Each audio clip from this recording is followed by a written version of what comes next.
This week's podcast is presented by GK Calls, Migra Ammunition, Gibraltar Duck Hunters Association, Gibraltar Boatyard, Turtle Box, Gator Decoys, Hunt Proof, Cooler Guard, Pattern Pros, Hodag, and last but not least, I'd like to have a huge shout out to Brian Ellithorpe for all of the support that he does behind the scenes. Now let's get into today's episode. What's going on, everybody? Welcome back to another Great Lakes Outdoors podcast. Before we get started, I just wanted to do another big shout out to Gibraltar Duck Hunters Association. And remember, they got the youth hunt coming up September, I think it's 18th. So we'll get more into that. But we got a special guest today, a returning guest. Me and Trav are lucky enough to be sitting here with Rich from Killer Food Plot. Rich, what's going on, man?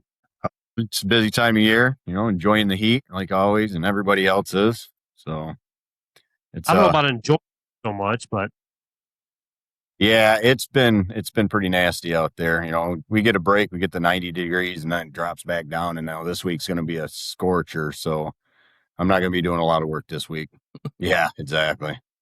I feel like we've been getting quite a bit of rain this spring, summer, though. No, I mean compared to the past 2 years, I'd say. Over here, anyway. I should say. Now, I don't know about over by you guys. I mean, this spring I think we got a lot of rain this spring, and it was pretty consistent there for a while. But it doesn't seem like you're getting rain when you get this 5 days of 85, 90 degree weather. It's like you forget about all that rain you had 2 weeks ago.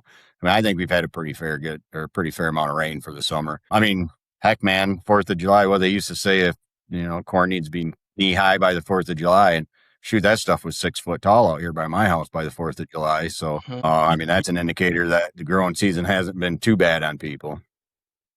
We were out there just talking about it, doing the blinds and doing some, trimming work and stuff. And me and my brother pulled up to a different field to freshen up some of our ropes out there. And he's like, knee high by the 4th of July, you might as well forget it, man. It's head high already. This corner's going to be 12 foot tall, 14 foot tall in some spots. It's going to be crazy. Yeah, I was on my way home yesterday, and we were driving by a cornfield, and I looked over and looked at my daughter. I said, it's already tasseling out. I couldn't believe it. There's tassels on the corn already. I go, that just seems super early. We'll see. I mean, and good for the farmers, right? Maybe it'll be good for us. That stuff it'll mature out and dry out, and maybe they get it off before October. I mean, we'll see. That would be huge. Yeah, because what was it? A couple of years ago, what was it? 3 years ago, I think it was. Maybe 4 years ago. They had we had all that rain in the fall time, and a lot of the farmers, I should say around here, couldn't get it off in time, and there was like a fungus that grew on the corn, and they didn't get like any money for any of it. I don't know if that happened over there by you guys, but it was all over here. I remember that. They decided to tear their fields up out here. They knew it was wet, but they decided to tear the fields up, and a lot of them regretted that. They said they'd let it go again. And some of the guys that did let it go ended up getting too dry, and then we went to pick it. By the time they could get back out there, it was too dry, and then they'd go to pick it. It's falling off the cob before it was getting in the combine. So I do remember that. That was a bad year. They got a lot of rain and right at harvest time too. Yeah, it was beat off the stalks and onto the ground, and it was a bad season. That it's good for us once they finally do get it down. I mean, I remember that year, it was hard for me to find any deer or even see any deer because the corn stayed up till February, I think it was for me. And, of course, it was like 2 days after season, they got the corn down. And next thing you know, there's deer like all over right in front of my stand, of course. And, I don't see them all year. And, yeah, it was kind of a slap in the face over here. Yeah, I do real good when the corn's up late. I've got my property's a pretty good travel corridor between the ag fields, and they cross the road to get to the river bottom over there on the other side of me. So I like to see the corn stand late, a couple of reasons, because if it's standing, the people I know that are trying to hunt that corn, they're not being as successful as they'd like to be, right? So that just gives us more opportunities to get that deer before they do. So, that is true. And they, they'll bed on the edge of them cornfields and in that swamp, and I own a lot of that swamp. So it benefits me on that. I'd say so. That, I don't know. That's that for you for sure. I don't know if you remember last time we talked. For me, it's like mainly field, and I think Trav's kind of the same way too. As the corn's up, it's good for you, right, Trav? Yeah, when the corn's up, I got deer all over the place because I'm on the corner of. I have a swamp in the back, so they're all in the swamp and bedding. But once the corn leaves, the deer disappear. So Yeah. I like corn staying up. You guys need more food plots. Yeah. Yes. Well, we might know a guy. That's the thing. The hardest part for me with the field aspect is like we do a few like smaller food plots along the side where like the crops don't grow, and we can't do anything about it. But once he comes in and harvests, the beans or the corn or whatever it may be that year, and comes in and tills it up afterwards, our food plots are usually right there in the tillage, so it doesn't, it helps in the beginning of the year, but you can't complain too much when you don't really pay for the property, or don't pay for the property at all, and can't get in their way at all. Make it harder. That's the hardest part. Yeah, if you could get in there and talk to the farmer and maybe late in season, especially like this year, if like I say, the growing season's been great. So maybe the beans and the corn will come off early. And if the farmer got them off there, talk to him, maybe let you throw some oats out. I mean, I planted oats the third week of September and been very successful. Really? They grow, they grow in low temperatures. They love to grow in 60-degree temps. So when everything else is dead and gone, corn's gone, beans gone, everything in the woods is dying out, there's nothing green in there anymore, them oats are still growing. They're still growing at 55, 60 degrees. So when you're getting them cold temperatures later in the season, you've got something that is there. It's green. It's lush for them. It's full of carbs. It's full of sugar. Super attractive. Oats are very underestimated and misunderstood by a lot of people. They just think it's oats. Deer don't like it. No, they love it. I've got customers I plant oats and brassicas for, and they've literally said that they will walk through the brassicas in November, go to the oats, mill in there until almost dark, and then come back to the brassicas. Yeah. How late would you plant? Like, what's the latest you've ever planted oats in a food plot? The latest I've ever planted and been successful was the 19th of September. So, and that was an emergency kind of thing. Yeah. I had a food plot that didn't come in. It failed. It got hot, dried out. So I just went in there and I just drilled in a bunch of oats for him. I think it was like 4 acres of oats. I drilled that in, and by the time November came, he had 6 to 8 inches of growth on that. The deer were hammering it. So, and because it didn't seed out, it actually came back in the spring. It grained back out in the spring. So he had food source in the spring. I was pretty surprised at that. Yeah, that's that. I mean, that's a perfect scenario in reality. Yeah, because it's, we use that stuff for green manure, rye and oats. That's great soil builder.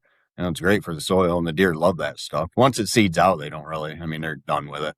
You might as well sit there and wait for some birds to come in or something, By then, hopefully there's still some seeds on turkey season, because I need all the help I can get come turkey season. I was in the same boat this year, man. It was a tough year for me. I don't know what it was, but it was we struggled this year, man. I don't know how your season ended up, but it was just it was tough. I only hunted one weekend. My daughter and I got permission on a customer's property up north. Pretty sweet piece. Birds everywhere, right? So we're going into this like this is a slam dunk. We're both going to get birds this weekend. It's going to be great. And that Saturday we got up there, it was like 20 degrees and frosty, and they were on the neighboring property in an alfalfa field, and they were hung. They were not talking, and they were following like 3 or 4 hens, and there were 6 toms, and there were some nice toms in there, but they stayed in a group so tight it looked like a black ball walking across that field. I guess it's just because of the temps. I'm not an avid turkey hunter. It's like my 3rd or 4th year into it, so I'm very novice. So I'm not real sure what was going on with that, but they stayed in the sun. They didn't want to come across that field. I tried talking to them, and they didn't want to talk back. So we ended up getting nothing this year. Thanks, man. It took me 3 attempts, just FYI, so don't feel too bad. Well, 2 attempts. I don't like to really talk about the 3rd attempt, but I got it done. That's all I got to say. I don't know. It was definitely a weird year. And I heard during turkey season, there was a biologist that came out. It was all over social media about hunting turkeys in their breeding time, and if that would change up like the population, like the numbers wise, or just talking about how do we expect the turkey numbers to go up if we're shooting them during their breeding time, and this, that, and the other, which I don't completely agree with, because if they're not gobbling, in my opinion, what kind of fun is turkey hunting in general? But I don't know. It's just a weird point that biologist made towards that time. We talked about 20-degree weather, and I'd rather hunt that than 90 degrees, I guess. Yeah, my opinion is I don't know if like I say, I'm a novice, right? I'm not a turkey expert by any means, but when you're walking out there and you're finding all these nests that have been busted up and eggs laying all over the ground, I don't think shooting a time during breeding season's the issue because something had already been bred, right? So there's another reason them eggs got poached out of that nest, and it's not because For we're sure. hunting them. I agree.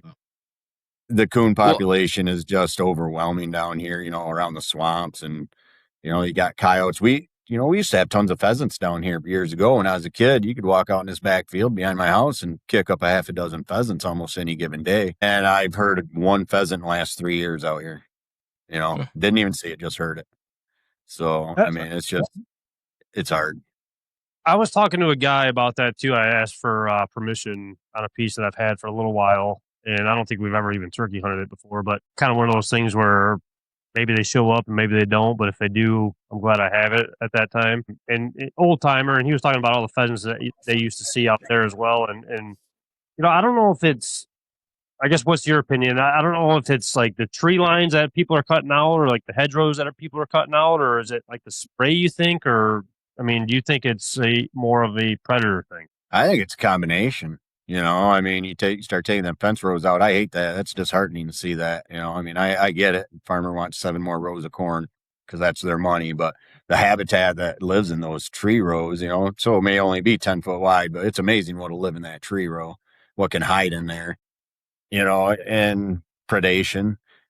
Coons, they used to be under wrap because you could get $30-$40 for a hide off a good coon back in the day. And I don't even know if they buy coon hides anymore. So now the farmers are just paying people to kill, just to Right. go out there and take them out. Because I go out, I work a piece of property, and you see where the coons take more corn down than deer will all day long. And they pull that whole stalk down, they bite that cob, and then they pull another stalk down and they bite that cob. It's like, it's so wasteful. So, when they're not robbing nests, they're messing up everybody's bean fields and cornfields. So I think that has a lot to do with it. Nobody's trapping, nobody's running coons with their coon dogs anymore like they used to. I think that's a big part of it. But it's a lost art. again, I'm not. I don't know anyone that's running coon. I mean, there's a bunch of old timers that I've talked to that do it, but no one up and coming is wanting to do it because there's no sense of it now with no money for the hides. Yeah, I mean, unless you got a farmer that says, "Yeah, man, you can go run my woods and I'll give you $20 for every coon you kill," because it keeps him out of his crops. There's really, other than the passion to do it, but that kind of gets lost when even the people that had the passion don't really have a reason for it. A lot of those old timers did it for the money. Yeah. Back in the day, it was good money for them. They spent some time skinning them, and even muskrats, right? They used to trap muskrats all the time too. I don't see that like they used to do. There's a guy in town growing up. I heard about the story that he would trap muskrats all the time. He bought a brand new truck, straight cash, just off muskrat pelts. I mean, it's funny that you guys bring that up too, because I was just talking to a guy yesterday about how just same thing. Nobody runs coons anymore. Nobody takes them. It's crazy how things have changed over time. But Yeah. at the same time, like the I don't even know what it is, the trapping association or whatever they have, and like you don't even hear about that. Like, how are they not trying to push that as much as they can to get more people involved? I guess anymore, just for the fun of it, if anything. Yeah. It's kind of like a lost art. I mean, people just got out of it. I don't know. I don't know if it'll ever come back, to be honest with you. They'd have to make some pretty big changes in where they're buying the fur or however they're taking care of them. But it's too bad. I used to like to go out and coon hunt, when I was a kid. Wasn't running dogs or anything, you just use a flashlight and a shotgun, but I haven't done that. I couldn't tell you the last time I'd done that. So yeah, a lot of things changing.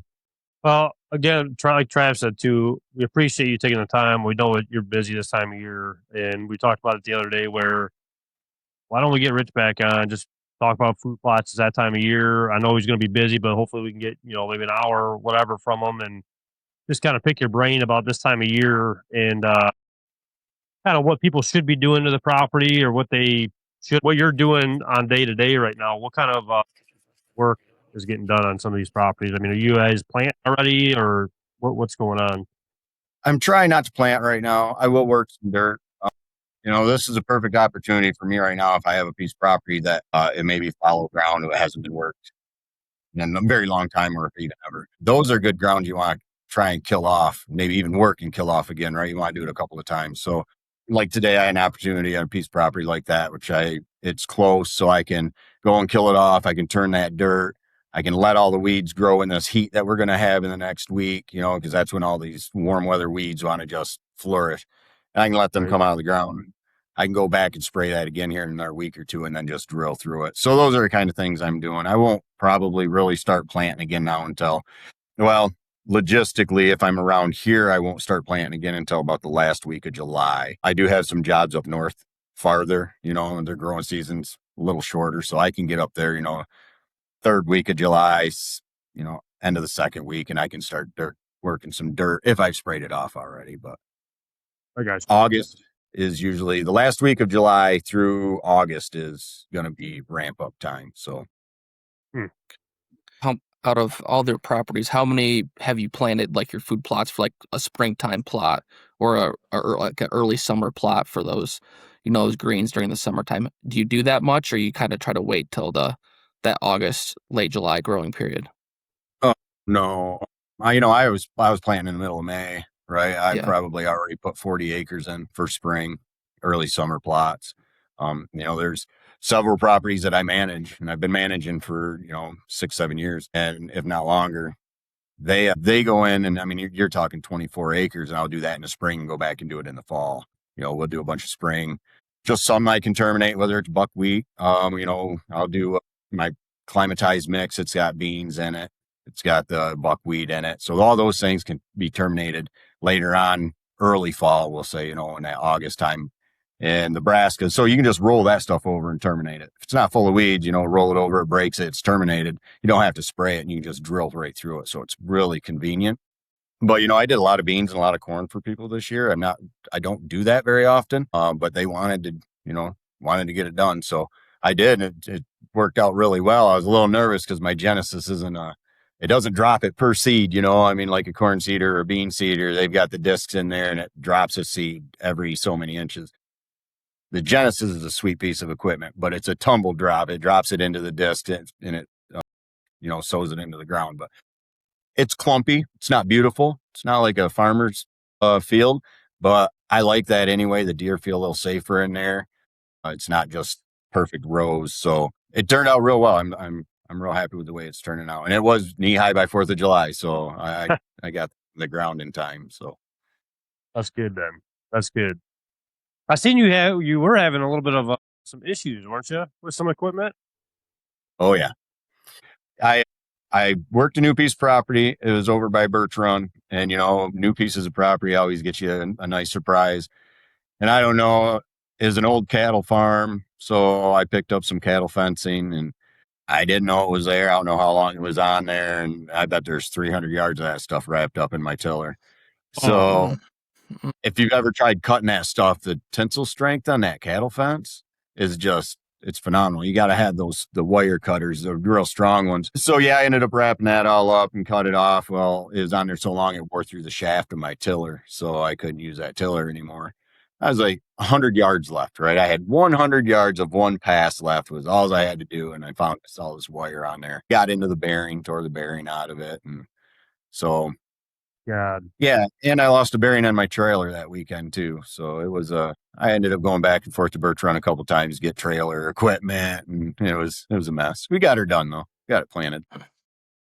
Every year, I guess something's got to happen like that. I feel like. I mean, there's something that's got to come up, or equipment failure. I mean, I don't want to. It sucks, obviously, but kind of part of the game, right? Or part of the name of the game, kind of thing. I mean. It is. I mean, if it's not a transmission in the truck, it's a tractor problem or a tiller problem, or it's, last year I never had this happen before. So I got a reverse tiller, and it's coming the dirt, it's pushing the dirt at you.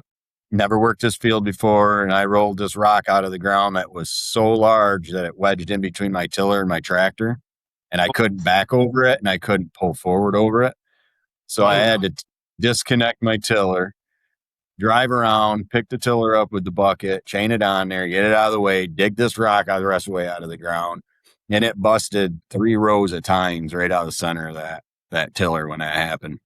And I was over by Deaford. I'm 2.5, 3 hours away. And so when you're laying out in the middle of this field at 9 o'clock at night, if you ever change tines on a tiller, it's not fun, even when it's on a hoist in the air. So when you're laying on the ground, this thing flipped over on its belly at 9 o'clock at night, you're not having a good time. So, but yeah, every year, man, it's something. I mean, I tell people, if you're not breaking, you're not farming. So, well, the question, did you get stuck this year?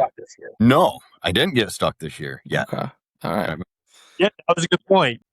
Because Trash started the other day. I got stuck early this spring trying to till next to a swamp. Had to have a tow truck drive around the ag field around me and hook up a 200-yard rope to it and pull it out that way. So thankfully, my neighbor was kind enough to do that, because I was like, hey, I think you can pull it with your Bobcat. We drove out there and looked at it, and he goes, yeah, we ain't pulling this out with the Bobcat. And so, yeah, it was a little bit of a fiasco, but yeah, I learned from that, and I haven't been back out there since, because it's still, with all the rain and even with the dry spells, it's still so wet, and I do not want to get stuck again. Yeah, that's a mess. I mean, what did you have a bucket on it? On your tractor? I had a bucket on it. Yeah. And you couldn't even bucket out, huh? You were stuck. I had the tiller on the back. I pulled the tiller off. And of course, I had my kid with me too. So now my kid, every time I stop the tractor, he goes, Dad's stuck. Dad's stuck. I said, no, I'm not stuck this time, kid. I'm not stuck this time. Yeah, I tried to bucket down and get it out, and it just, soupy. Yeah, once you bury that thing with the tiller on the back, I mean, you're at the mercy of the mud then. Yeah. So, yeah, thankfully I knew a guy. So, for Connor, that's all you know, right? For Connor saying that's like swinging words once you're actually stuck. Because, I mean, you're already pissed off that you're stuck, and then you got a 1-year-old screaming it out loud for everybody to hear at that point. I kept under wraps for the longest time, and then my wife locked my father-in-law's keys in his truck. And so he came over to unlock the truck. And so they were talking, and he's like, yeah, I've been over a few times this year, I was like, pulled your son-in-law out back. He goes, pulled your son-in-law out back? What? And so he told him the whole story, how he pulled me out, and so now it's out in the public now. So yeah, it's campfire story now. Yeah. Rich, you talked about a lot last year, and I've honestly have like stuck to this since we talked about it, like the screening aspect of it all, planting the grasses, and it's really again, it's hard for me to do at the properties that I have, but I've really thought more into it, cutting down less, just, the taller weeds coming through, just trying to use that as screening or whatever, just because I don't want the farmer disking up, it's expensive stuff, obviously. When do you usually plant that, like for the screening? Like, is that earlier in the springtime? Does it take a few years even? How does that go? So like my border patrol is a screening, my smoke screen is a screening. That's an annual. You got to plant it every year. I like to have those in in order to achieve its potential, right? You want as much height as you can. So I like to get it in by the second week of June. Okay. Usually the first week's the best, depending on the growing season. This year, I don't think it'd been that big of an issue to get it in a little late, just because we had some pretty good rain there towards the beginning and middle of June. So yeah, anywhere, once the ground temperature gets 55, 60 degrees, then it's when I like to start getting that in. Sorghum is the main structure in those blends, the smoke screen and border patrol, and it's a corn family. So it likes that soil temperature to be, 55, 60 degrees. So I really pay attention to that. I'm not out there with the old meat thermometer. The wife doesn't like me doing that anymore. So I found a website where I can just punch in, area codes or zip codes, and they'll give you the soil temp for that area. So you're pretty close. Switchgrass can go in earlier. Switchgrass, I call that the patient man's grass, because it does take time depending on what brand you're using or what strand you're using. They've came a long way with switchgrasses. I like to get that, and you can plant that as early as beginning of May or late in the fall. You can plant it, but I like to do it early. They say I was using a cave and rock is what I originally used, and it worked okay. But I mean, it literally took 3-4 years to achieve 5, maybe 6 foot if it was a real good season, and it didn't get real thick. So I talked to my seed supplier, on what's going on, and I went with RC Big Rock. A lot of people are using that. It's becoming very popular. The first year I planted that, I planted it the first week in May. And by the end of the summer, I had 4 to 6 foot out of that first year. Wow. I fertilized it. I made sure everything was killed off real well the season before. So, I mean, I did everything that I needed to do to achieve that, but it was possible to do, so I seen you can do it. So I can tell people it can be done. Right now, that big rock, if I was to go out and take a picture of it up front or out back, it's 8 foot tall in some spots. Wow. So, and how often do you have to change, like, to mow that down or till it under and plant new seed down for that switchgrass? Or is I that know gonna be... you don't just either control burn it or just I mow it in the spring. I kind of messed up a little bit. It works real good for what I want it to do. It's bringing the deer. I have a bunch of pine trees and I did it on the edge of pine trees. It works great for a thermal in the wintertime. The deer will bed between the pine trees and the switchgrass like I was hoping. They travel in there real good, but I can't control burn it because it's too close to my pine trees, and we all know how pine trees like fire. So that was the only thing I wish I would have done. I wish I would have moved a little farther away from it so I could control burn it, but I've had great success just mowing it every spring. I like to mow it before the birds start nesting, get it out of there, get down, because I feel terrible when I'm mowing along and, you come over a turkey nest later in that season. So I like to mow it down as soon as my tractor will stay on top of the ground. Because that's we try to do some of that for even our permanent like goose blinds and stuff, plant sorghum or whatever around it just to add that little bit of cover to it. The first year, it was like one of those things where we didn't see much growth out of it, and it's like, man, this stuff kind of sucks. But maybe it was just kind of one of those things where it needed a few years to kind of take off, and who knows, it's probably sprayed by now, and who knows what happened.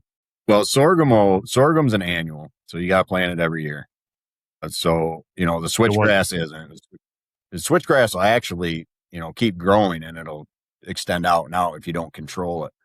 I use it for fawning. I got a fawning area out back that they use, man. I had a buddy of mine out here. He's not a hunter.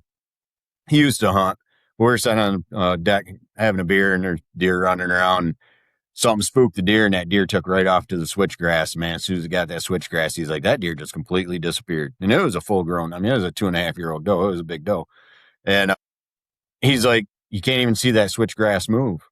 I don't know. I said, they've got their little pockets in there. And when I put it in, what I like to do when I put that stuff in is I raise my drill up. So if I'm doing long stretches, I'll go and I'll raise my drill up for about 6 foot and I'll drop it back down. I'll go another 100 foot and I'll raise my drill up so it doesn't plant switchgrass there. And it gives pockets throughout that area of the switchgrass that the deer don't have to mat all that switchgrass down. They can just go in. There's just some native grasses in there that they may even eat, mow it down themselves, and then they'll lay in those pockets. But if you do that enough, you establish enough area to get deer to bed in there and not have to coexist with each other, right? Because them family groups, when they're fawning, they don't like to do that, and they want to stay away for a while until the fawns get a little bigger. And man, I'm telling you, man, it's worked out so great. We can sit here and watch the does come out of the switchgrass, and they'll go off to the other side, and then an hour later, you see the fawns come out. And there's clover right next to that. So the fawns come out and they just nibble on that clover. And if something spooks them, man, they're gone. Boom. They're back in the switchgrass. You don't see them. So it worked out as well as I was hoping it was going to. Now, for your fawning area, how big is that? Like, how big of a spot is somebody who wanted to do like a fawning area in the springtime? I mean, obviously, in your scenario, with it being at the house and having a good sized property to work with, it helps out a ton, obviously. But how big is that fawning area? So I have like 3 of them, and they are anywhere from 4 acres to 2 acres, but they're not all in one area. They're not all in one spot. I have them, I only have 40 acres, 20 of it, actually about 25, 26 of it's probably wooded. And then, I got open field, I got a bunch of pine trees planted in there and the food plots. So I have them staged like in the corners of my property. Like one's way back in the northwest corner, and then my other one, now that one's down in the southeast corner. And then I've got another one over in the northeast corner. So I've got them staggered basically around my food plots, right? So these fawning areas and these bedding areas are all around, and all my food plots are right in the center. And then I got all my swamp out back, which, the mature bucks and the other deer, they bed back in there all the time, especially come rut. They love it back there. We go in, and I have another sanctuary back there. It's about 4 acres. That's swamp. And we go in there once, maybe twice a year. If we have to retrieve a deer, we'll go retrieve a deer. Otherwise, we go in there in the spring to shed hunt and make deer bedding, freshen up the deer beds, make new ones. Excuse me. If they're not using them, then I just trash that and I make a new one. Then we don't go in there for the rest of the year. Now, with that, the fawning on like the corners of the property, are you worried as a property owner, I guess, having it so close to the other properties and them getting up close to the bedding areas? What was your thought process on putting like in the corners, I guess? Basically, is because the only area that I had that it wasn't producing a very good food plot. Okay. It was either too wet, so I didn't know if it was going to be too wet in the spring or in the fall. I had a few food plots fail, and the other area was just an area that I can't access real well. It's kind of hilly, but the deer loved laying in there, so I just went in there and made that one a bedding area. Fortunately, the one bedding area is so close to my house that nobody can legally gun hunt it because it's too close to my house. The other side of the property he's a super good friend of mine, about like brothers, so I don't have to worry about him. He's benefiting from everything that I'm doing, so he's real cool with it. The only thing I do worry about is the road. The one area does go up towards the road.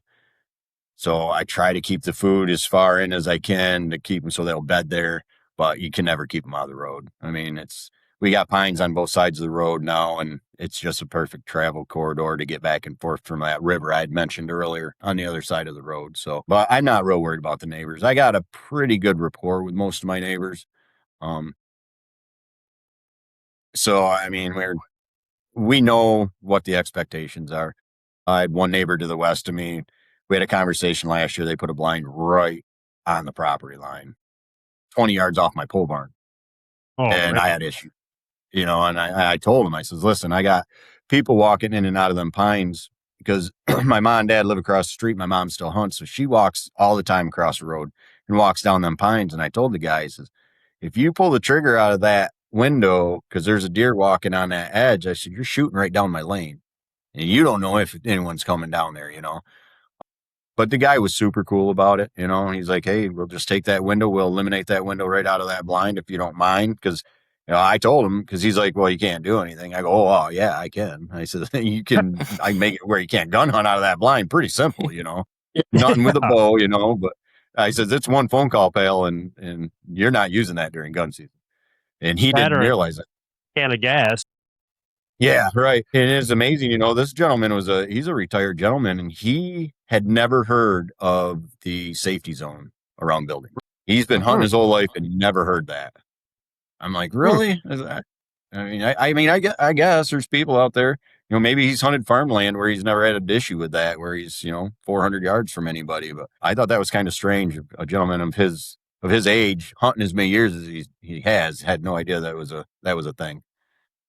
I had a conversation with a buddy of mine not that long ago, and I met a guy on the road that I didn't know at the time, but he hunted a neighboring property, and he, you ask the guys like, "Hey, what are you seeing?" And you expect, you kind of hope they say like, are friendly about it, and they kind of show you, but like down deep, like that they're not saying what they're actually seeing or the target deer or whatever it may be, and it's kind of the same thing. How often are those guys playing stupid with you and just not, saying everything up front anyway? Yeah. Once you get to know them and stuff, it's a different scenario. But right off the bat, it's kind of got to expect it. Yeah, it's crazy because even friends, even your friends will hide what's out there from you. I don't care who they are. If there's a nice buck out there, I shot a nice buck here about 4 or 5 years ago, and it was just under 150, and everybody. A lot of people knew it was there, but I didn't know everybody knew it was there. I had it on camera, and I was kind of like, oh, I was hush. And I set up a blind for my daughter. I want her to get it and everything. And she ended up having something to do. And so I took her spot and shot that deer the day I told her I was done. It was a good time. She was a little disappointed, but I'm like, hey, it's more important to me. But yeah, when I shot that deer, man, it was amazing the amount of people that knew that deer existed. Like, they're like, you shot the split brow buck. And I'm like, you live 10 miles away from here. How do you know about that split brow buck? He's like, man, I've been shining that buck in that field for 3 months. And I'm like, who else knew about that? So it's crazy that all these people, and this was a good friend of mine, and he never even told me that deer was running around a field not but 100 yards off my back property line. So Crazy. fortunately, I knew because I had it on camera, but I wasn't telling him either. So I guess I'm guilty. It is what it is.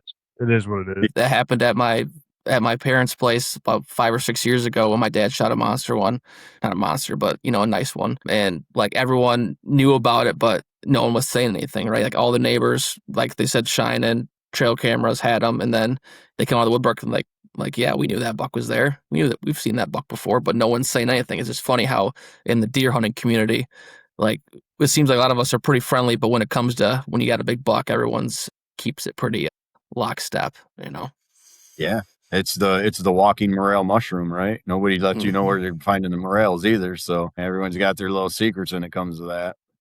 And that's the funny thing. That's the funny thing too. Like with like morels per se. Like I have a buddy that he morel hunts somewhere up north of where I grew up at, and I'm like, just tell me. I'm not going to go up and look. I'm not going to go up and look for him. So where do you find him at? And he goes, I'm not telling you. I'm like, it's just crazy how some of those guys are. Yeah. It's fishing, morel mushroom hunting, the big bucks. Everyone wants to be secretive, but well, and partially, this never used to be an issue, and maybe I'm overthinking it, but it never used to be an issue where you had to worry about a deer in your area and then everybody pounding on the neighboring doors, trying to get permission to hunt that. That is super common, man. I mean, I used to knock on doors a lot, but you get these people that's all they do is they drive around and they shine, or they got their spotting scopes attached to their window and they're seeing these deer. And now they're knocking on all these doors trying to get permission on property that they probably never even thought about hunting before. That happens a lot. People around here don't give it as much as they used to. I mean, we've had houses get shot and everything else out here. And back in the day, you go out here behind my house and it sounded like World War III because everybody from GM was out here hunting a farmer's piece of property that worked at GM. That used to be the thing. It used to be crazy out here, but you don't see the numbers like that. I think social media has brought attention to a lot of things where, let's say, like we talked about, like that hedgerow or that ditch line in the middle of a field that nobody thinks that deer live in. Now people are starting to understand that those bigger bucks are living in those hedgerows or tree lines or whatever it may be. That ditch is 20 foot wide in that section and nobody realizes it. And, he's only got that small circle that he's moving because he feels safe and could see both sides of the field or, whatever it may be. I think people are realizing more about that. Like the deer my dad shot last year. I mean, it was in the 160s and he shot it a 5-acre woodlot. It's just one of those things where I think even though the small woodlots like that, people are realizing that it holds a lot more deer and you don't have to have a huge piece of property to really do good anymore. It's like them fence rows we talked about earlier. The farmers are pulling all them fence rows out because they want that 7 more rows of corn. You know how many deer probably lay in that? Right. Last year, my wife and I were riding around in a side-by-side. It was middle of October, nice day. We're riding along, and I just happened to be looking across this. It was a bean field, and it had one of the waterways that go through them. You know how they leave the grass because there's a tile in there. Mm-hmm. This was probably 150 yards off the road, and it was a fair-sized one. And we're just putzing along, and all of a sudden, this buck was impressive. I could see his horns with the naked eye from the road, and he just stood up right out of the middle of that. Stood up, looked around, and took off on a straight run towards the woodlot that was about 200 yards away. And it wasn't 30 seconds later, as I'm watching him, 50 yards behind him, a buck of the same size, if not bigger, stood up and did the same thing. Ran right through that waterway all the way to that woods line. Those deer probably, I'm going to say this was probably 5 o'clock at night. Those deer probably laid there all day long. Nobody's bothering them. Where a lot of people get caught up at, though. I mean, I feel like a lot of people don't, but I don't think a lot of people realize those big deer sit like that and they don't move because they literally just time you almost. They know when you're showing up. They can see you the entire time, where you walk to, where you come from, whatever, where you parked at. So now if they see a vehicle parked there, they know what's up. They know the gig's up at that point. The deer my dad shot, the only picture we got of him was the night before. And Trav was like, I'd be in there in the morning. He's going to be in there, yada, yada, yada. I thought Trav was full of it, to be honest with you. And I had my dad walk like the longest way possible into that wood lot. And, come to find out he was still in there like 24 hours later. And, they just feel safe. They're able to see. And that's the hardest part about my property. It's all field. So those deer could see you from a far ways away. And if you're not kind of strategic on how you get in, you're kind of the hunt's over before the hunt even begins per se. Yeah. Yeah. I mean, they're there for a reason. They know what they're doing. I had a buddy that he had a honey hole and he's like, man, I'm always getting these bucks. He says, but they're always popping up on the other side of me. He goes, I don't know where they're coming from. I go, and I went out there and looking at his property and I go, they're walking down this drain ditch. He goes, what? I go, I said, this trail's coming. It's beat right down the side of this hill. I said, there is not a trail leaving this drainage ditch on the other side. That trail is leading into the drain ditch and they're walking all the way down that drain ditch. And you can't see the bottom of the drain ditch because you're sitting above it. He says, that deer's walking right in front of you at 40 yards and you're never seeing that deer. And he's like, no way. Put cameras in there. And he's like, you wouldn't believe it. And I go, I do believe it. I told you. I said, I told you where that deer was walking. He's like, man, I've been hunting this forever. I never even gave that a thought. And I'm like, that's why they're skirting you. They know you're there. They're walking that drain ditch. You need to move up, and he did. He ended up being real successful. So it's just crazy how they'll sneak through there. And that drain ditch was pretty nasty. I mean, it was pretty thick. I was surprised that, they would move through there like they did. They got little funnels and tunnels and whatever else they got. They're almost like the people in New York making the tunnels underground. I mean, they got their ways of moving around the city and going undetected. Mm-hmm. This time of year, if somebody is out and kind of doesn't know what to do with their property, with their food plots, want to make a food plot, don't know if they should just do like a throw and grow or plant, or what should people kind of look at in doing, or an easy food plot per se? An easy food plot, one thing you want to make sure is how much sun you're getting. If you're putting it on a field edge, you want to make sure you're on the right side of that field edge. If you're not getting a lot of sun, that's going to be the first place you're going to fail. You put some in there like brassicas that require 6 hours of sun and you're only getting 4 hours of sun. They'll grow, but they're never going to mature and get what you want. The throw and grows, and I have throw and grow, no-till we call it, and we've been very successful with it. You can be more successful with it, if that makes sense, just by working some dirt. Kill off the competing vegetation, everything that's there already, because anything that's growing is pulling nutrients out of the ground that you want to give that seed you're putting in the ground. You want to give your seed that you want to grow the best chance and the most nutrients it can get. So you're going to get all the negative vegetation out of there, anything that's going to compete, by spraying it off. Some people, are getting into this. They till it a couple of times, realistically, that's a lot of time. People have full-time jobs. They don't have that much time. Roundups, what a lot of people do. So you just want to make sure you kill it off real good. One way you can do a no-till or a throw and grow is you can kill off the vegetation, give it like 2 or 3 days, and go and spread your seed. Then once you spread your seed, mow it. Mow all that grass, all them weeds down, and mow it and drop it on top of that seed that you put on there. It's doing two things. You're driving on it, so it's going to push that seed that you are driving on into the ground a little bit. The grasses and the weeds that you're cutting down, they're already dead because you sprayed them. They may still be green, but they're already dead.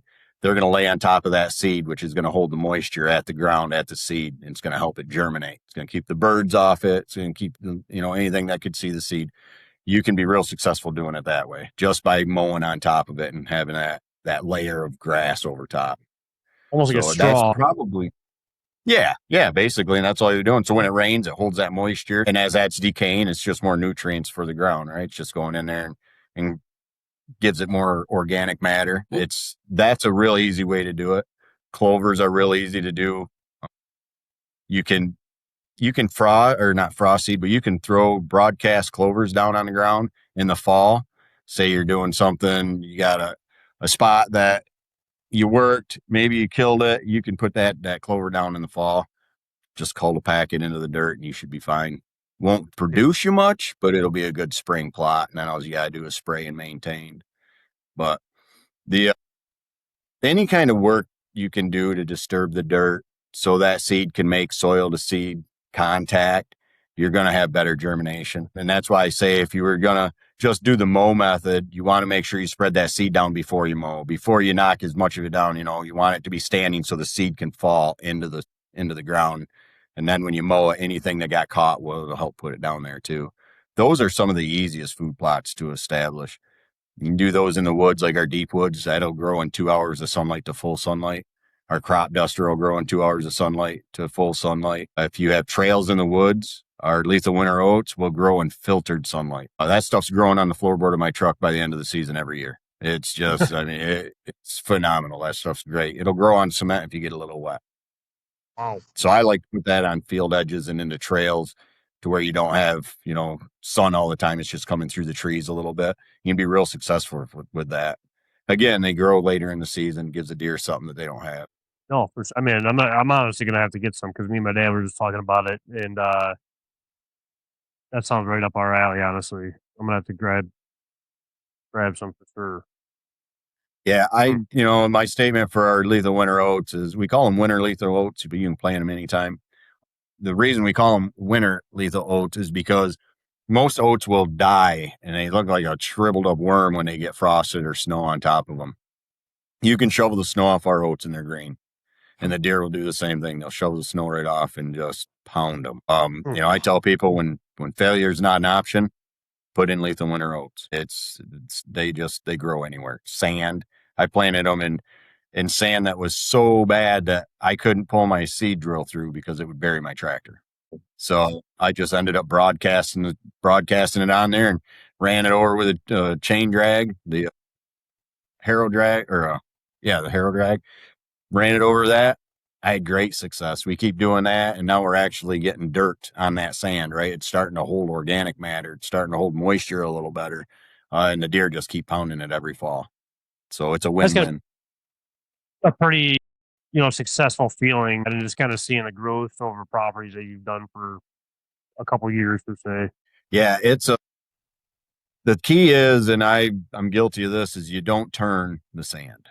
Everyone's like, well, I put all this in there, and it grew great. I'm going to turn it over next year. Well, all you've done is you just brought all that sand that was underneath what you put on there, and now you're right back to where you were. You just buried all your organic matter. It's not going to do you a whole lot of good. So if you can do the no-till or a drill in them sandy areas, you're way better off. We have a retain product that holds moisture, grabs all the moisture and nutrients it can, and holds it in the ground at the root base until it dries out and it leaches it back. That's the only time I'll turn sand. And I'll turn that, put that retain in there. Now that'll last in the soil for up to 3 years. I don't have to turn that soil for 3 years at least, if even turn it after that. But I have that in there now. It's potassium based, so it's still nutrients for the ground. Once the 3 years is up, you'll never know it was there. It's just food. But it's such a great synthetic organic matter, I call it, because it holds that water where otherwise it would just run through the sand. It'd pull all your nutrients and all the water, and it's going to run right past the root base and nothing's going to get to it. But then grab it, and it holds it right there at the root base and leaches it back in. I have great success with that in clay also. Wow. Because it breaks the compaction up. Clay, especially if it's a clover field and you're running over it, mowing it every, 3 times a year, that clay turns into rock. You just compact it down so bad. But you put in, if you're going to do a clover plot like I do, I put that retain in there, I work it in the dirt. When it swells up, it breaks that compaction up in that clay. When it retracts back down and leaches back down to its natural state, now there's air pockets and gaps in the soil. So now your roots are getting the oxygen it couldn't get before from the compaction. And it keeps doing it. Rains, it does it again, right? So for 3 years, your clover is going to get an exceptional jump rather than just mowing it and compacting the soil on it all the time. That's what I was thinking. I need to get some, for at least for my front, it's sandy and clay. And so that's like the two needs for retain. Like, where did something like that come from? Like, where, how did you think of that idea to like, hey, this would be perfect for the soil, I'm not going to lie. I didn't think of it. Nick Percy, the original owner of Killer Food Plots, actually had that in place. It's really crazy because it's basically, other than the chemical that it's made out of, it's the same thing they put in diapers, right? I mean, have you ever seen a baby diaper get put in a swimming pool? it just swells up and it's all that gel stuff, right? It's the same thing. Just the composite, it's different. Those are made out of something different. That's probably a sodium base because it's cheaper. I can get sodium based too, but I don't want to put salt in my soil. I'd rather put potassium in there, so that way when it's done in 3 years, I don't have to worry about it. But yeah, that's basically what it is. It's a similar product. I wouldn't suggest going and dumping a bunch of diapers out in your field and spreading that stuff around. See, I got a bunch of diapers, so that's what I was thinking about doing is ripping them up and throwing them out there. But yeah, I guess I'll wait. It's probably way cheaper to buy it by the bag than a diaper. Trav wears a big diaper, so he might have enough. So just saying. Oh yeah. He's not talking about a kid, he's talking about himself. That's what it is. Oh, okay. Let's take a quick breather from the action. Let's talk promos. Grab 25% off Huntproof with code GREATHP25. Save 20% off Cooler Guard using code GLO. You can take 15% off your order from Hodag using code Great Lakes. And take 10% off Pattern Pros using code Great Lakes 10. Now back to the show. Yeah, I guess my question would be on on the management side of things. What's the step-by-step with a client? Is there a basic package that someone can buy, or is it all based on the person? And then how does that change from say, are you full service where you're going to go and do the food plots, the tree stands, the trimming, stuff like that? Or are you strictly on the food plot and the deer habitat side of things? So I'm heavy in the habitat and the food plot, and the seed and everything. But I offer everything. I sell 360 gun blinds. I install them on properties. I pretty much whatever a customer wants. If I go out and I walk a piece of property, that's where we get a game plan.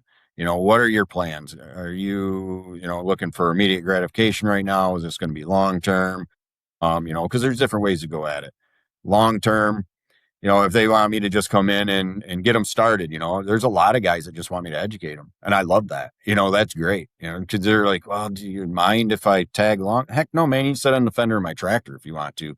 If you're telling me that you just want me to show you and you want to learn this year and you're going to take it over, I'm good with that. You're not offending me on that, right? Let's do this. Let's make you successful, step by step. And then, yeah, we'll have phone conversations after that and, build relationships with them. Then you start getting the cool pictures of them shooting their deer. But no, man, I'll do whatever it takes to make somebody's property what they want.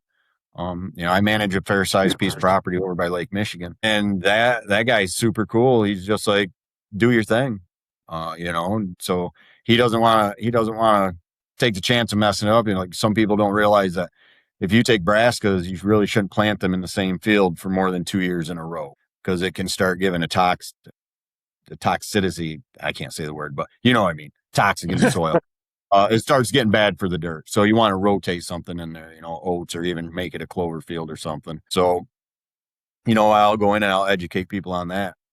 There's times where I'll just go in and look at a piece of property and never see it again. Right. This is what you do. I'll get loggers in there. If they want loggers in there to do, habitat work, whether they want a 10-year cut where they're just taking the select timbers, which I personally really like that. I'm a fan of that. I'm not a fan of hinge cutting. There's a lot of reasons for it. I don't do hinge cutting because it's very dangerous and I'm a one-man show. Yeah. One, if I get hurt and I'm out in the middle of nowhere by myself, that's not good. And if I get hurt, I can't do the rest of the work. So, and plus, in my opinion, hinge cutting done well can be very productive for a first year, 2-3 years, done really well. But when you get into that 5th, 6th year, now you just got a bunch of dead stuff that's falling down. It's making a mess. And it tends to become a predator habitat because them predators can move through that stuff way better. They can get under it and through it way better than a deer can.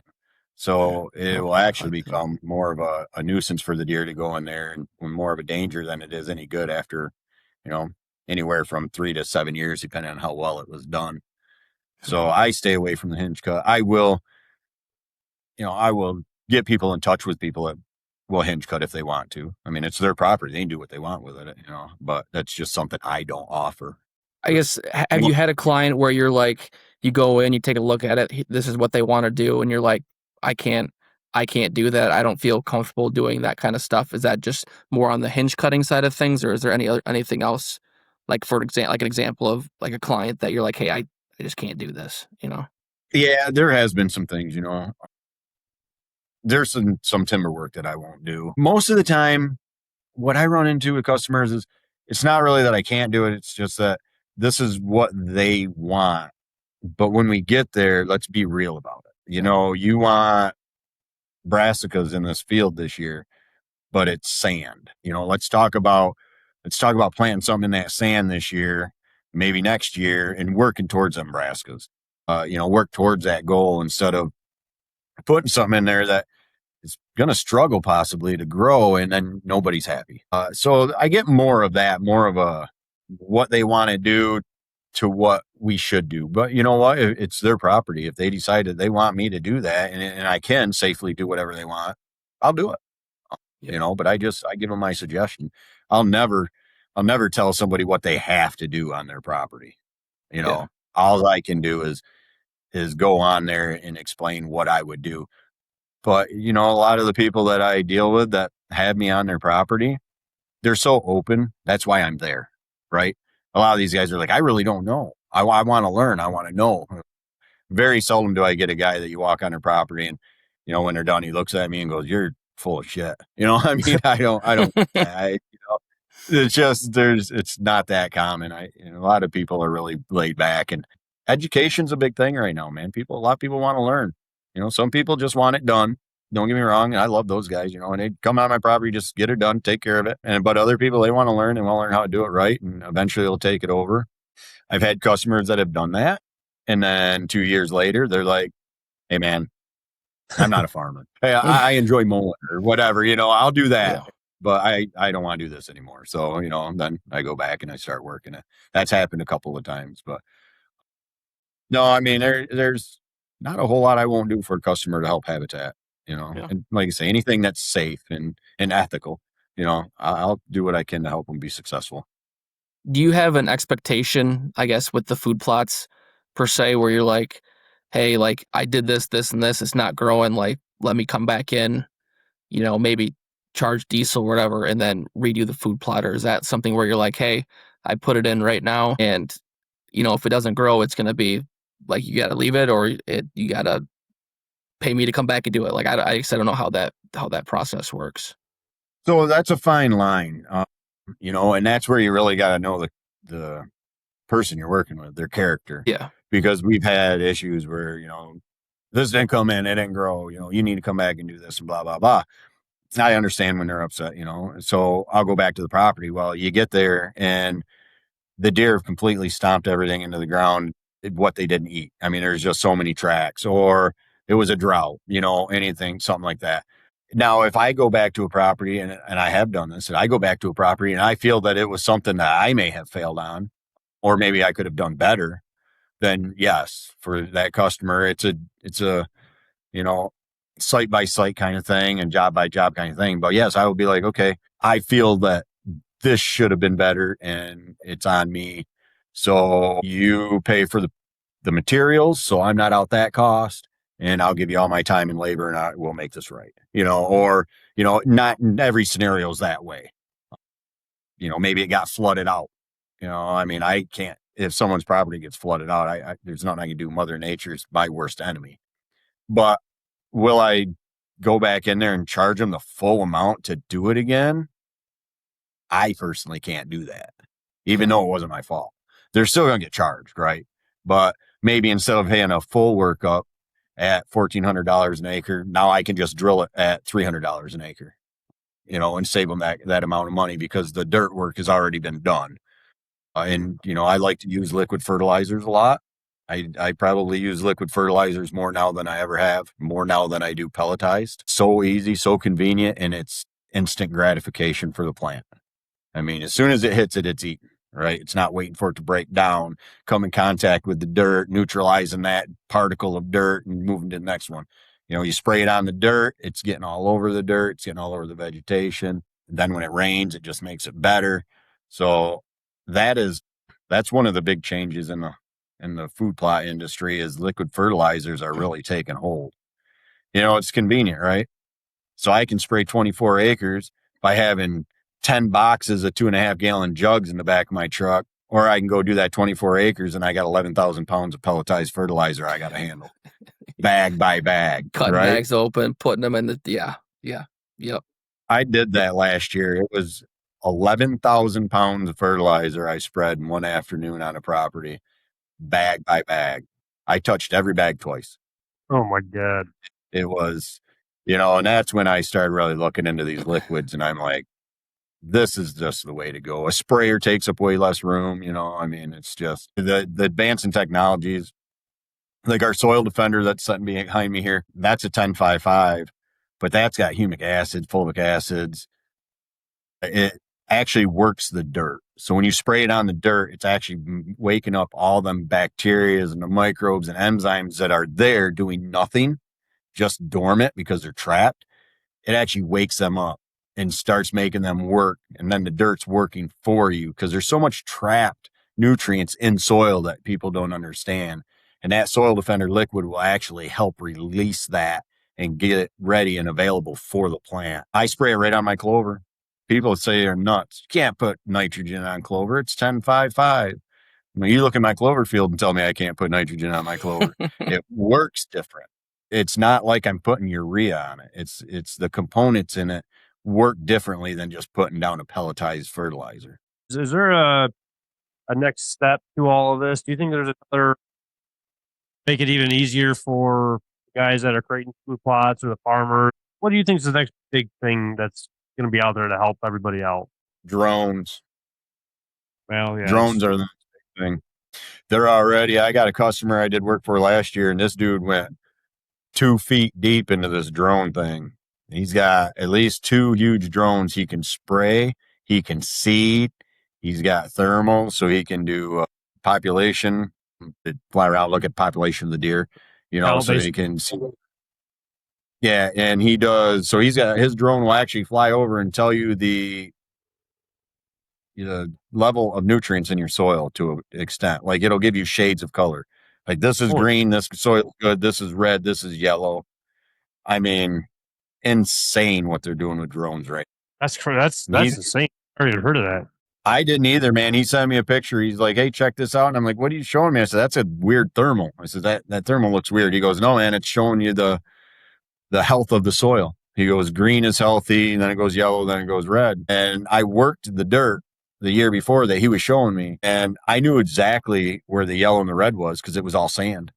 I'm like, that's amazing. Oh. And where I had fertilized his food plots last year were green. Everything around it was yellow, which means the fertilizer was still doing something and it was still better. I'm like, that's insane. I didn't even know that existed. That exists, to be honest with you, from a drone image. Yeah. From I don't get it. A mile in the sky. So is that pulling pH levels, or is that just what is that reading? Did he give you any more information? He didn't give me a lot of depth. We were just going over text on it. He wants to get with me and show me. I don't know if it gives him the pH. I don't think it goes that in depth, but it does, for the colors. I'm sure the colors have a range. He didn't explain that to me. Like the grains probably got a range, right? It's like 6 to 7 or something like that, I'd imagine. But just the fact that he can do that from the air, and then he can just go and take the same drone and throw fertilizer in it, pelletized or liquid. He can do either. He can spray liquid. He can do pelletized, seed. They're using that. The co-op elevators are doing that for interseeding now. So say a farmer gets a field that got flooded in the inside and they can't get a piece of equipment in there without running a bunch of crops over.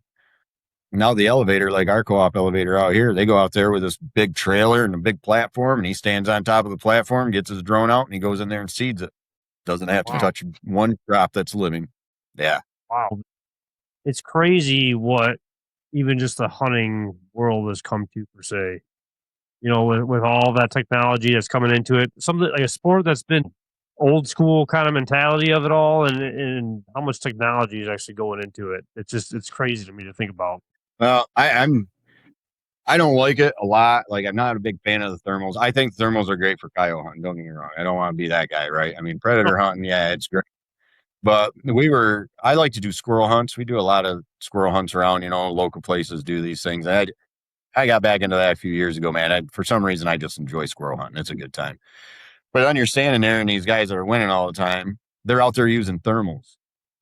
You know, they got thermal binoculars and they're looking in the trees and they're looking in the nest and then they're shooting nests because they know there's a squirrel in that nest. And it's like you're taking all the ethical part of hunting out of it and all the fun out of it, right? I mean, whatever happened to sit next to a tree with your squirrel call, which I only found several years ago and thought was amazing, you know, and now they're out there with these thermals going, yeah, there's a squirrel in that nest, shoot it. I mean, it's getting too people much. are using thermals for everything now. I mean, there's I knew a guy, he works for a sporting center, and he got a thermal when he has a binocular with him when he walks out to the deer blind, and he's scanning the woods, and so when he's walking in, he's not bumping deer.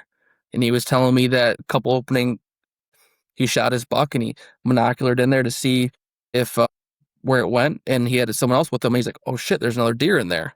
And it was another big buck too, and they were able to shoot that, not using binocular, of course, but they just knew that animal was in there. You know, so it's taking over every aspect of hunting, you know.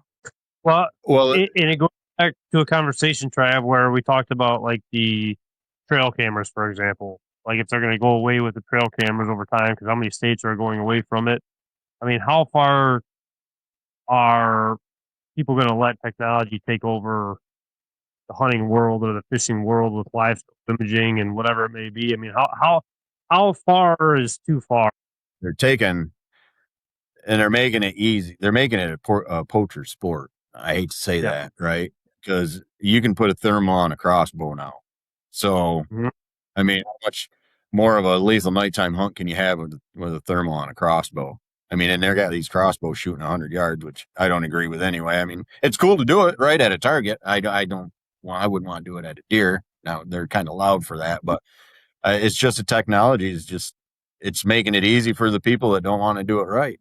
You know, I mean, one of our close friends, his property, they caught a guy, he had like 11 deer in his barn. He was shooting them up at night. The DNR actually set up a target buck out in the field and caught him. But when they set up the target deer, or like the fake deer, the guy spotlighted another deer, ended up shooting the live deer, and then ended up shooting the target deer after that. It was a hefty fight. I forget where that exactly was, but yeah, I mean, like you said, it's a poacher sport, unfortunately. It's just me. I mean, that's like that chain you put on your gate, right? It only keeps the honest people out. I mean, it doesn't keep anybody that wants in there. They really want in there. They're getting in there, right? I mean, that's kind of what all this technology is doing for those people that want to do it the wrong way. It just makes it super easy. It's a little disappointing. I mean, I don't know how true this is, but I was reading an article the other day. The DNR have actually stepped up their decoy game because of thermals. Now they're making decoys that radiate heat because people that are poaching at night are using thermals. And if they do their target buck and it doesn't show heat, anybody that knows what their thermal's doing is like, what the heck is that? They're not going to pull the trigger. Yeah. So they've had to up their game to keep up with the technology of the hunting industry. Wow. Yeah, it's getting crazy. I have a feeling that there's going to be, you know, like, is it Iowa that's already trying to outlaw game cameras? If they haven't already, one of them. There's a handful of states that don't allow them anymore. And I think thermals are going to be in line with that. Eventually, thermals are going to be, something's going to have to happen with thermals because I think they're being used way more for illegal activities than people think, you know, unfortunately. I mean, a guy that uses a thermal to walk into his blind, I mean, if you can afford one of those, I mean, that's kind of cool, right? If you're using it for that, I mean, you're not bumping deer, but I looked at one of those things. They're like $3,000 for a good handheld binocular. Yeah. I'm like, buddy, I can hunt the way I am and buy a half a cow. You know, I mean, I don't need to do that. I got a buddy that uses them for turkey hunting, and it's like, man, one of the biggest things for me is just trying to sneak up underneath them and not, like, you're sitting there in the morning time, and next thing you know, you're a gobbler right over top of you. That's like half of the fun just right there. You know, it's a crazy thing to think about. It's taking the hunt out of hunting. There's nothing a secret, right? Like that's with like the trail cameras now. Like you get it right to your phone, where before you had to, you know, wait 2 weeks or a week, whatever you were doing, go out, get your card, and bring it back and see what's out there. Like, oh crap, there was a big buck on my camera, you know, 5 days ago. You know, now it's like, oh, there's a big buck out back. Now I'm gonna go hunt that stand tomorrow. Just taking some of the guessing game out of it, you know. Well, it's like, you know, they want the youth to be retained in the hunting, and I think that's great, and I think they should, you know. But when you I watch some of these hunting shows and stuff, and they've got these kids and these young kids, and they're out there, and good for them, they're out there hunting. But then all of a sudden they go to pull up on this deer, and their gun setting in the window, viced down on a table. And all the kid's got to do is put his eye on the scope, move it a little bit, and pull the trigger. That kid's going to have a great time until the first time something happens and it goes bad, right? He misses a deer, wounds a deer. Now all of a sudden it's not that easy. I don't know how many deer I missed before I got my first one, shaking with a 16 gauge pump in my hand with a bead sight on the end of it, hoping this deer slows down so I can get a shot at it. But that was part of the hunt, right? That was me. That was exciting. That's what got the blood pumping, the adrenaline going. And I think kids miss that nowadays. I think some kids are, and granted, as a parent, you want to give your kid the best opportunity to get a deer. You do, you want them to have that bragging right, but you can't take the hunt out of it for them. You got to get that, you got to have that adrenaline rush that I hate to say it, you got to mess up now and then to learn, right? You're not going to learn if you don't take a couple of them bruises right on the chin. We've all done it.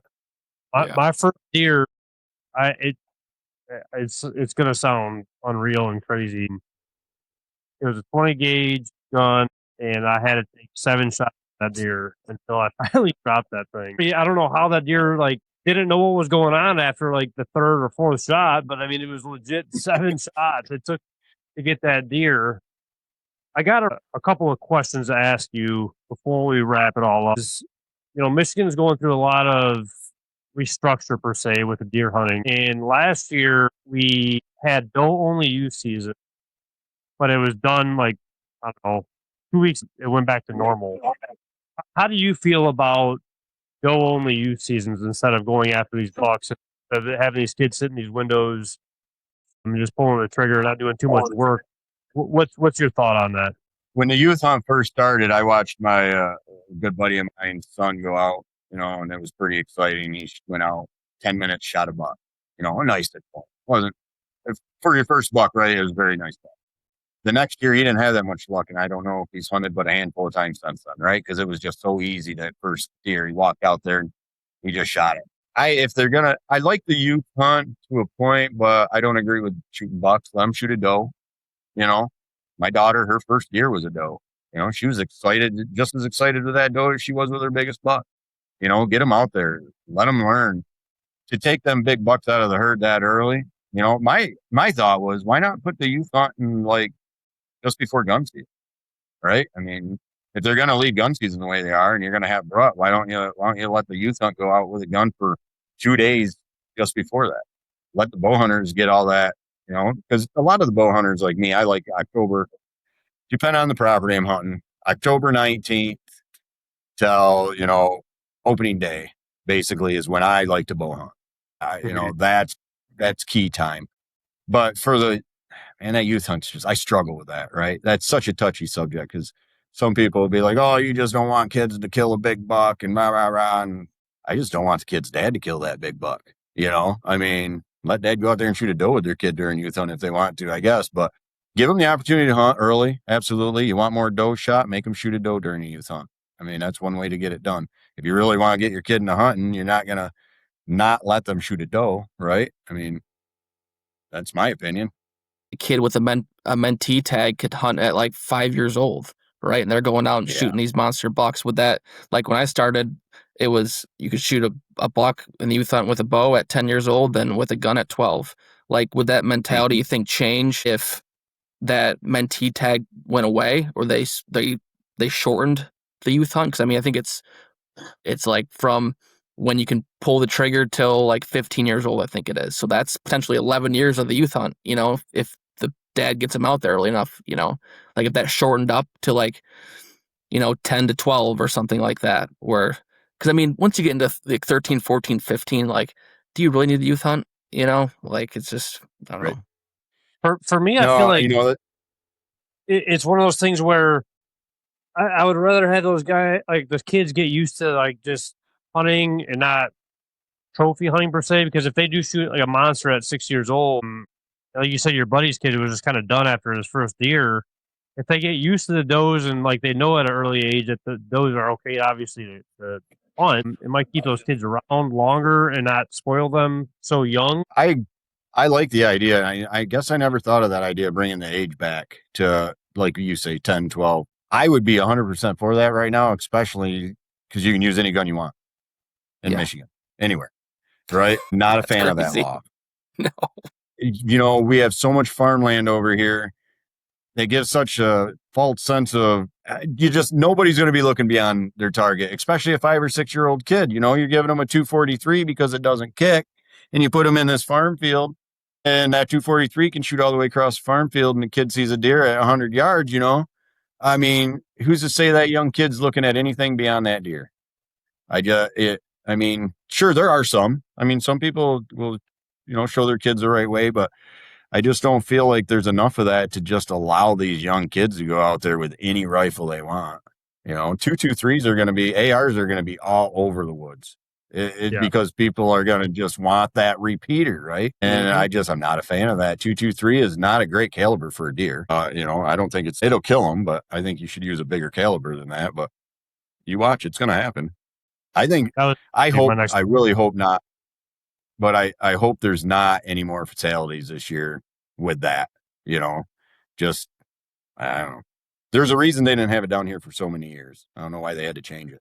That was my biggest fear is the injuries, right? And not, you get so caught up in the moment, right? When there's a big buck or a deer, like for me, just a deer in general comes in front of me. Like I'm shaking, I'm ready to go. Like having that, that prep before to know like, hey, I can't shoot this deer right here because it's on a hill. And if I miss, or even if I shoot it, that bullet's going to keep going, right? There's not a proper backdrop to it. So just like that's what I can see. And that's what I'm worried about, with that is just people not just getting antsy and they maybe miss it. And now they're just rapid firing with the 223, especially on state land. Like it's just going to be a war zone. And I don't know. It's going to be interesting this year. We get those straight wall cartridges, the 350, the 400, the 450s. That is more than enough for us down here, in my opinion. I mean, that 450 and my 350, those things are 200-yard guns all day long. That's plenty for where I'm hunting. I don't need anything else like that. If I want to shoot farther than that, I'll go out west. So, if you're shooting further than that, in my opinion, you're almost taking it out of like the hunt. It's almost like the thermal in my eyes. Like you're kind of taking part of that hunt out of the hunt. Like you like the getting up close to it wise, I guess. I mean that's all part of it for me. I hunt mainly field, so even last year I've had people like, why don't you use a bigger gun to reach out there and touch them, And it's like it kind of takes part of the hunt out. Like they're so far from you where they don't even got a chance basically. And to me, it's just not even hunting. Like you're not beating that animal at that point. Well, I think it was Fred Bear that said hunting's never been a game of how far you can shoot that deer. It's how close you can get to that deer. 100%. It's not the exact statement he made, but you get the point of it. Right. Especially bow hunting. Yeah, I have a bow that I can shoot. I can target shoot 60, 70 yards, right? Accurately. Will I take a shot at a deer? I like my deer to be 35 plus or 35 or closer. That's my comfort zone, right? I'm comfortable at 35 yards. I think my bow is fast enough that if I can see how that deer is standing, if he's calm enough, I think I can make that shot without him moving. I have 50 yards. I don't know. I mean, there's too much that can go wrong at 50 yards. Mm-hmm. I mean, I see people do it all the time and they're successful. And I mean, good for them. It's just, that's not my comfort level. Mm-hmm. So why I do it. For sure. Have you seen or heard or anything about EHD or CWD this year at all? As for like predictions? Or no, I mean, I didn't see anything this year. Usually it's in the fall. Last year it seemed to hit pretty early in our area. We lost a lot more deer in our area than I thought we did. They were finding. I treat my water sources, so I found 2 deer on my property, but they were like right on the board, right on the line. So I don't think the issue came from my property. I think it came from adjoining properties with the swamps on it that I can't treat. But they were out shed hunting this year, my son-in-law and his brothers, and they shed hunt right around here. And I think they said they found 20 deer that they didn't find last fall. And wow. I mean, they even found one that was floating in the lake. They said it must have been frozen in the ice. Wow. And a lot of them are 2.5-year-old deer. and they're real obvious that they're EHD deer because the skeleton's still intact. It's still there. A deer that dies from natural causes or the critters will spread them apart. They'll take, there'll be pieces of it everywhere, but nothing will eat an EHD deer. So it just lays there and melts into the ground. And, maybe eventually they'll start pulling the bones apart. But so if you find a full skeleton like that hasn't been drug around, more than likely it was an EHD deer. And they said they found 20 more this spring. That river bottom I talked about earlier, it was over in that area. And they had found like 30 some in the fall.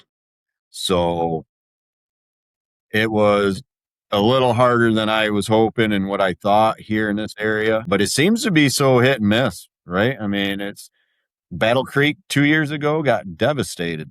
And Battle Creek, Kalamazoo, man, they were pushing deer off the roads down there in some places. They were dying so bad. Last year they had some, but not much. So it's so weird how it just picks a geographic that it does. And it's not like every year this one area just gets devastated, right? I mean, and it's not like that. It's like it's moving. It doesn't. I've thought about that too, like the Lansing area per se. It seems like it hits up there, but not down by us. It's just like you said, it's weird how it goes in sections. Put your tin hat on, Kyle. Get into some conspiracy theories. I've heard them all. It feels like I have my brother-in-law was like, yeah, I saw the DNR plane flying over and spraying something down, and then all of a sudden all my deer are dead. It's like they got to be getting the diseases out here. And I'm like, I don't know. I don't think they're doing that, but I guess we don't know. But I'm all part of the conspiracy theories of thing. I just kind of like hearing the stories of it all, I guess, but I don't get too caught up into it. But I don't think that the way that the DNR and the way that they're paying the DNR officers nowadays and tags are going up, I don't think they have the funds to be dropping these tick boxes off and all these other diseases that people are saying that they're doing. I don't think they have any of that going on. I guess you never know. So you don't know until you know. Yeah. The insurance company have all that money. Yeah. Well, they have the money. That's for sure. Next, I got two questions, and then we'll wrap it up because I think it's getting towards Brad's bedtime, and I don't want Rachel yelling at me after. But the thing that I hear a lot nowadays is the baiting and how it's not getting passed. People don't want it to pass. The CWD with the baiting is. What is your opinion on the baiting aspect? I don't care one way or another if they bring back baiting. They want to worry about nose-to-nose contact. I sat in my tree stand last year and watched 2.5-year-old bucks groom each other for 15 minutes in the face, nose to nose. You're never going to get rid of that. What are they going to do? Not let us use licking ropes next? I mean, what's the difference, right? I mean, you're putting up a rope to attract deer, multiple deer. They're going to lick it. They're going to rub their nose on it. But yet you can't take a pile of apples out from underneath the tree and put them somewhere else without it being illegal because you're going to contract, CWD or whatever. I don't think they have the science to back what they're doing, for not having bait. I agree with limiting the bait, 2.5 gallons or whatever. Sure. I mean, I think that's good. I've had people ask me about, what is that going to do for you? How's that going to impact you? It won't impact me whatsoever just because there's so many people out there into the food plot game, that want to do it right, that they know that putting down a pile of sugar beets isn't going to keep the health of that deer herd there throughout the entire season, which is how you're going to grow your big deer and your bucks, right? A pile of corn isn't going to grow you a big deer next year by having 200 pounds on the ground all fall long. Actually, corn, I wish people would know more that too much corn in the wrong time of the season kills them. The deer get toxic in their stomachs. They look healthy. They walk out in the woods. They lay down and never get up. It happens a lot more than people know. So, I mean, I think what they're basing outlawing baiting on, I think is kind of crap, just because the deer are face to face always. I think they're trying to cover themselves, and since they blamed it on CWD, I think they're trying to cover up on how not to look stupid with bringing it back if they do bring it back, in my opinion. Yeah, it's egg in their face, right? Oh, so you're saying you're wrong now. Yeah, right. We couldn't bait all these years. Yeah, you're 100% right on that, I think. That's egg in their face they don't want. So we'll see. I don't have any great hopes for them doing any. It seems like they're so wishy-washy on all these subjects, right? Like everyone was saying they could have made all them changes this year in 2026 instead of 2027. My opinion is the reason they're pushing some of them changes out to 2027 is because they're going to change them. It gives them a full year to go, yeah, change my mind. Yeah, this we politician thought gave me about more it. money. Yeah. That's just my opinion. It could be 100% that's kind of wrong. I think about the earn a buck in the lower part of Michigan, right? Or in the like they're doing in the certain counties, right? The earn a buck. It's like, yeah, what's the point? Because we're trying to do this one buck thing. Okay, so now one part of the state has $1. That UP has $2. Now there's 20 counties in the lower part of Michigan. They have $2. So what's going to stop people in the middle area to go to the UP or to go down to the lower part and hunt one of these earn a bucks counties? It's defeating the purpose, It's the insurance company. Yeah, and they're not. What's that? They're not going to monitor the doe, right? So you get to your ghost doe. I mean, all you got to do is call in and say, shot doe. Okay, go get a buck tag. Yep. That is like they're complicating so much. I don't even think they know how they're going to do it, and it's just going to make everything worse, in my opinion. The $1, fine, I'm cool with it. Not a problem at all. I like it. You're trying to get, whether they say it's for the herd or whatever it may be, it's for the money and the out-of-state hunters that are coming up. That's what they're looking at, in my opinion. And that's fine if you want to go that route and people disagree. I mean, you might lose people, but if the true hunters are going to hunt, then you're not going to lose any of those. I mean, you're going to hunt no matter what. And I don't know. I think they're trying to make everybody happy, and it's just to make it even worse for everything. Man, I was in management for years. You're never going to make 100% of the people happy 100% of the time. You got to pick your battles, man. I mean, 100%. That's all there is to 100%. And that was kind of my next question, just how you thought about the new rules and regulations that came about. Yeah, I'm with you. I like the $1 rule, so I'm Barry County. So if they keep everything the way it is, I'm going to be in that earn a buck. But it's weird because they have like two different things they're calling it. They're calling one a trial, or it's like they've got two different colors for these areas and they're comparing them to one another. But I don't know why they're calling them different names in those areas. It didn't make sense to me. They didn't explain that in the rules very good at all. But I mean, I don't need to shoot 2 deer or $2. I'm all about shooting doe anyway. I mean, I just want the freezer meat. And if we have such great potential down here in Barry County, having all the ag and, there's a lot of swamps and so much creeks and rivers and bodies of water, I mean, there's so much potential for Michigan to have them big bucks. But, I was listening to a podcast and this one guy said he's hunted all over the country. And he said he shoots big bucks in like Iowa, and it's a 5.5, 6-year-old deer. And he says, never been wounded. He says he goes to Michigan, and if he can get a 4-year-old deer, it's got 3 wounds on it from previous years. He says he's never shot an old deer in Michigan that hadn't previously been shot at least 2 or 3 times. Why is that? It's because you get that, in my opinion, it's because you get that mulligan buck. You're not making that shot count because you get another one. I mean, and maybe I'm wrong, but it's a whole mental game with that when it comes down to that. It's like, well, I'll just shoot this one because, now I'll wait for a bigger one. And, they take it. It's crazy how many times on Facebook you see that post, right? It's like, not my biggest buck, but, I got one in the freezer now. Now it's time to chase that monster one. Now it's like, what? Why shoot that one? Like, why? Yeah. It's because you're just chasing the antlers. Like, that's the big people like, don't take my $2 higher. And it's like, shoot a doe. Like, it's more meat potentially than a 1.5-year-old buck. Like, shoot a 2-3-year-old doe, Well, another thing, shoot the little spike horn. It goes back to like the 100-yard shot with a crossbow or whatever it may be. They don't care that much if it wounds that deer, just because if they can't find it, well, they still get the 2 tags, and there's a lot to really break down, and I don't think anybody will ever really truly figure it out. But if they just keep it simple, it is the best route of going, in my opinion. I wish they would bring muzzleloader back. They'd bring muzzleloader back. I loved muzzleloading season. It was so much fun. Man, so much fun. I loved using the smoke pole. It's a great time of year. Second rut in my area is usually kicking in right at that time. It makes you concentrate, right? The muzzleloader made you make that shot count. I think they should make a muzzleloader or a gun that everyone has to use all gun season long. There you go. You get one shot. Yeah, make it count. That would change people's outlook on things a lot, I think. Some of them, I mean, some people are ethical anyway, but a lot of these guys are out there with their semi-autos and stuff. You give them one shot, they're going to pay attention to what they're doing a little more, I think. But it'll never happen. Now we just got extended gun season.